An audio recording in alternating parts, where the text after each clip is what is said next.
გვაქვს შემდეგი ამოცანა. Black Friday-სთან დაკავშირებით მაღაზიამ გადაწყვიტა წინასწარ გააძვიროს პროდუქციის ფასი და შემდეგ 50%-იანი ფასდაკლებით, თუმცა საწყის ფასად გაყიდოს. რამდენი პროცენტით უნდა გააძვიროს პროდუქტი წინასწარ?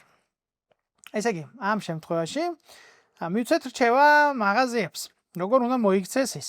პირველ რიგში წარმოვიდგინოთ, რომ პროდუქციის გასაყიდი ფასი თავდაპირველად იყო 100 ლარი და გვინდა რომ კვლავ 100 ლარად გაყიდოს, მაგრამ ახლანდელი ფასი ისეთი უნდა იყოს, რომ 50% შემცირების შემდეგ კვლავ 100 ლარი მოგცეს. აქ შეგვიძლია ჩვენ შევადგინოთ ასეთი განტოლება. რა უნდა შევამციროთ ჩვენ 50%-ით, ანუ რას უნდა დავაკლოთ თავისივე ნახევარი, რომ 100 მოგცეს. ჩავწეროთ ესეთი განტოლება. 50 და 100 შეიკვეცება. შემდეგ ყველა წევრი 2-ზე გავამრავლოთ, იქნება 2x - x უდრის 200, x გამოდის 200-ის ტოლი.